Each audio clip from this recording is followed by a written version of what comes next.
Let's jump into talking about role play now, which is one of my favourite areas of provision. I just really love when the children have the opportunity to explore, to make believe, to pretend, to imagine, and it's such a creative space.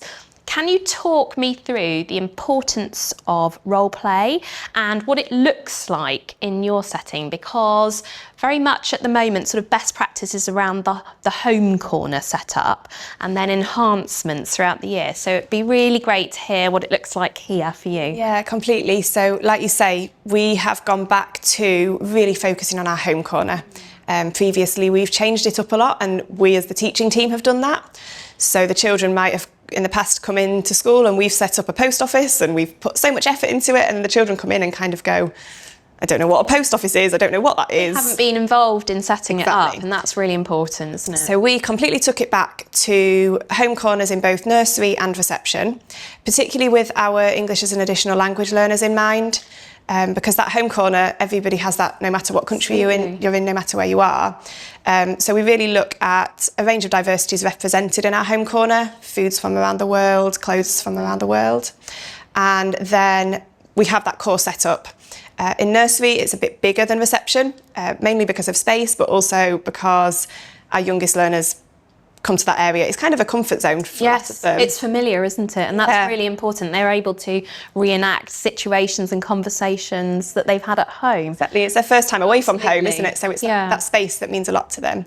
So we have our core set up, and then throughout the year we do enhance it, but the important thing for us is that we enhance it with the children. Okay, can you talk me through what enhancement is for our teachers that might not be familiar with that? It varies depending on what we're doing. For a festival, it might be that we enhance by putting certain foods that link to that festival, or certain costumes, decorations linked to a festival.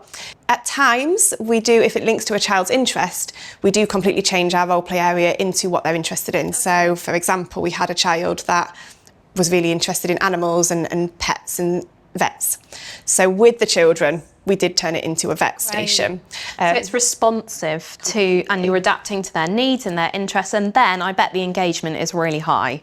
Completely. And it does mean that it doesn't always look exactly how I would have it in my head. I'd have this perfect vet set up. But the children do it and they love it and they're so proud of it. Ownership of it, completely. And they know how to use it. Yes. Whereas if I've come in and done it, it means something to me, but not necessarily to them. No, I think that's really interesting to highlight. And can you sort of talk me through, when you're interacting with the children in that setting, your role as the adult and the sorts of questioning that you might use? I mean, in that space, quite often the children tell you your role. So you might be the baby, you might be the grandma, you get told.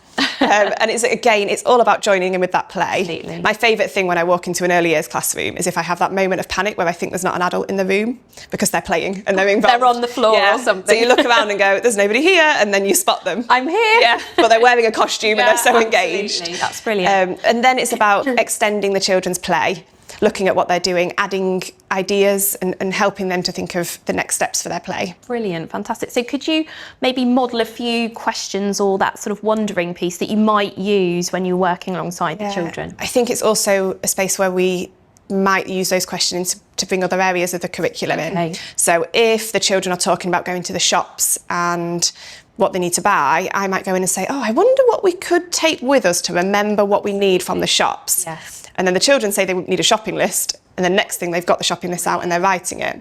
Whereas if I'd gone in and said, right children, today we're going to write a shopping list, no, thank you. Not interested. So that's brilliant. So it's informally having in mind those areas of the curriculum and bringing them in sort of at any opportunity, really. And letting them think it's their idea. Absolutely, and then it's a winner. Absolutely. Brilliant. So in the session today then, when we go downstairs and we're in nursery and in your reception classroom, what sorts of things might we see the children interacting with? Have you got any specific enhancements at the moment, or is that something that you're working on developing? We don't have an enhancement at the moment in our home corners. We don't have a festival right now that we're looking at, or anything that links particularly to our project learning. So our home corners are their standard setup. You will see our usual food, plates, dolls, babies, all available. We try to, so we don't use the sort of, we have some pretend food, but a lot of the resources that we try and use are things like conkers, pine cones. Natural resources again. Yeah, that the children then turn them into whatever they want to be. Using their imagination. Yeah, that plastic banana is only going to be a banana. Exactly. Whereas the conkers can be anything you want it to be. So hopefully we'll see lots of creativity. In terms of the objectives that you have in mind as a teacher practitioner for the session and what you think might be happening, can you talk us through sort of what the aims are? Yeah, you will hopefully see the adults really trying to develop those communication skills, conversation between the children and between the children and the adults. Hopefully we'll find opportunities to introduce some writing or some maths in there, particularly in reception. We're in the summer term for our reception children now, so naturally writing does come into that play as well. That transition to the next year group. Yeah, just getting them ready and doing as much writing as we possibly can. So hopefully we'll see a little bit of that as well. Fantastic. And of course, all of that play-based learning as well will be there. Yeah. So as with children, we never know what's going to happen, and sometimes little challenges or queries arise. What would you do if you had a specific challenge, or how would you manage it? What sorts of things might come up? It's the modelling the key sentences that we could use. Sometimes children need support getting through those difficult situations, so it might be that we practice the conversation with one child, ready for them to go and have that conversation with the other child. Particularly if they're having a disagreement over a toy, we might sort of stop them and say, oh, I wonder what you could say, so that you can have your turn. So sort of modelling it with them in advance before they go. Lots of modelling. That's a really great technique. Or building on what they've said. So if a child has said something that hasn't quite been understood by the other child, supporting them to build on what they've said and explain it a little bit more. Brilliant. And is there anything else that you have to sort of take into account as a teacher, practitioner, in terms of engaging with such a wide range of children and their specific needs? Again, we've got a wide range of learners within our provision, within our setting. So we do have lots of children with additional needs and English as a second language. Again, it's a familiar space for them, so they do love it. So we tend to find that these spaces really naturally lend themselves to those children's learning and their play styles as well. We've had quite a few pre-verbal children who absolutely love the home corner because they can model and they can show what they want you to do. They can be imaginative. And they're using physical sort of objects. Exactly. And so they don't have to try and explain using words that they might not have the vocabulary for. Exactly. They know that if they give you a plate full of food, you're going to eat it, and then they've had that interaction and they're so pleased with that. And it's that informal interaction as well, isn't it, which is really supportive for children that are developing their vocabulary. Yeah. Fantastic. I'm really looking forward to going and having a look. Thanks, Charlotte.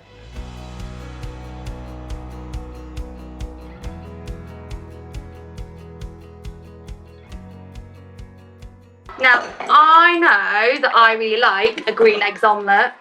I can't remember, what do I need for an omelette? 4 eggs. 4 eggs. Okay, so we could have... How many eggs do I have now? 2. 2. Hey, 4 eggs. How many more do I need? 2. 2. Here's the egg. Ooh, can somebody tell me if they can write down the recipe so that I can take this recipe home for me to cook at home? Okay. You have a go? Yes, you go. Oh, thank you very much. What does this say? That's not all you wanted. Oh, just what I wanted. Thank you so much. Not Now, so Lakshmi, I would like to just write down a very special thank you message. Will you sign your name so that I can take it home with me, because you're going to be a famous chef one day? What do you think? good. Yeah? I'm going to write thank you very much for your tea.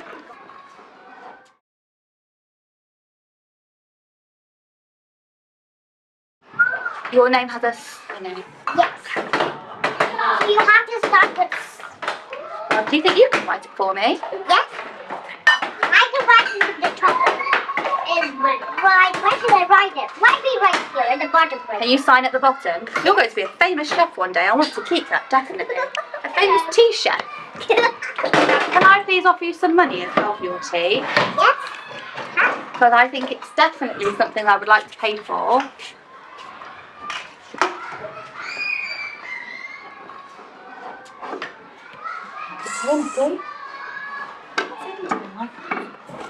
I think he's making ice cream. Making ice cream. Oh my goodness, I'm going to have all sorts of food. What were you making earlier? Tomato soup? Have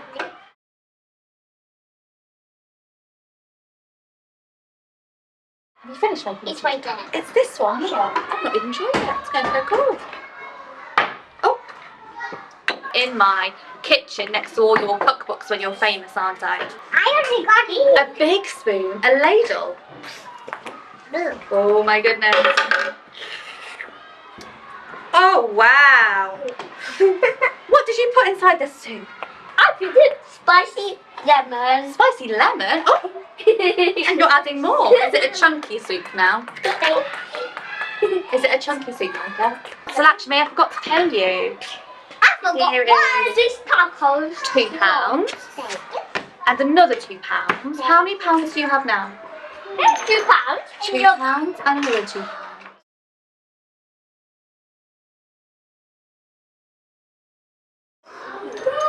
£4, and then I have 50p. So if I give you 50p as a tip, you have £4.50. Can you organise it into the till for me?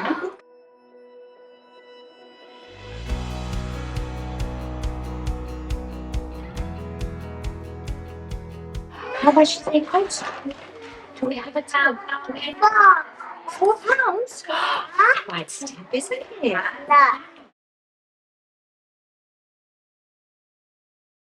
Who can bring the till? Wow. Can you bring the till? Just one? That's better. I'll take 2, please. Can you bring another one? Oh, that one has talking springs on it. Look at that. Wow. What do we have in here? Only one.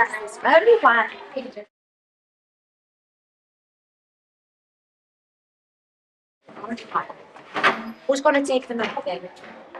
No, you. Look at that. There you are. Lovely. What other flavours do we have? And look here. I don't know. I don't know. Another one. Wow, we are selling really well today, aren't we? Can I see what ice cream?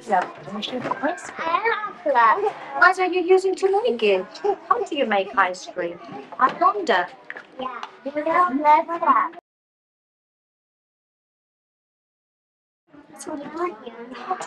you make it all by yourself? What do you use to make it? How does it become yellow and blue and pink? You're putting some of these in it. Fruits and vegetables, I see. Now I understand how it works. Nice. So it was lovely to be able to meet other members of your amazing early years team. So we worked in the reception and the nursery classroom this morning. Would you like to introduce your team members? So in nursery you met Radula, who is one of our class teachers in nursery, and then in reception you met Simran, who is one of our reception teachers. Perfect. And I think what was just so lovely for me to see is how they really enjoyed playing as well. And it sort of goes back to what we were saying before about understanding the importance of play, but also being willing to let go and have fun yourself as an adult. I think that's really important. So what was lovely is to be able to see that progression. So in nursery there was an enhancement that was there. They're obviously learning about ice creams, as it's quite cloudy today, but recently it's been really warm. I think it had come from one particular child's interest. Ah, okay, fantastic. So they were really enjoying interacting there and clearly very comfortable and familiar with sort of the setup within that area. And then what was lovely to see in terms of progression in the reception classroom was how many different things were going on, and what started with the eggs that they'd found in the kitchen to be worn as little earrings. I think they were obviously from Easter time, to then cooking with the eggs. And then what was brilliant was the opportunities that Simran used in terms of bringing other aspects of the curriculum in there. So there was lots of writing recipes, writing their name, signing their autograph when they're a famous chef. So it was just so lovely to see the variety.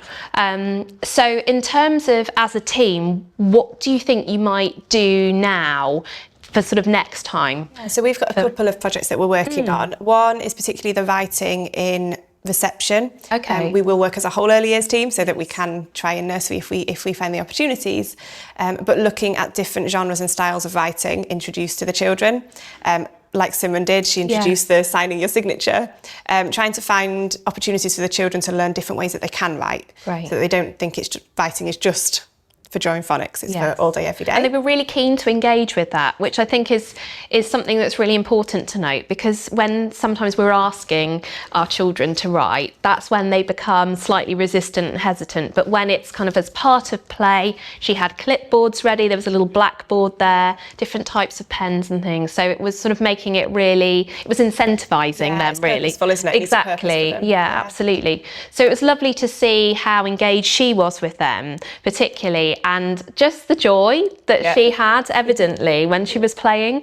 And I think that that's something so important that you have to enable the learning to happen as well, because the children can see how much you're enjoying it too. Yeah, absolutely. The next area that we want to work on as a team is really looking at the resources that we have in our home corners. Trying to make more natural objects or real life objects for the children, rather than kind of the toy till, hoping that we can find some real objects to pop in there and make that play realistic. Absolutely, because it's then reflecting what's happening in their own lives and at home, and bringing in those enhancements for festivals and things like that, those real objects. That's really interesting to hear. So have you got a sort of a longer term plan for that?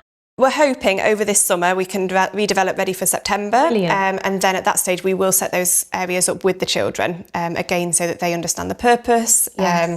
We will have it all boxed up ready for them to unpack and set up the home corner as they think it should be. That's so lovely. Then they're part of it and they've taken that responsibility, and they really have that ownership, don't they? They love getting involved with the shadowing as well, drawing around the objects and cutting the shapes out. Brilliant. Now I think what's really come across is how much they are part of your early years department as well, and really, you know, they're playing a key role in the setting, and what they're getting from the learning is evident because they're just so happy and engaged. So thank you so much, it's been fantastic.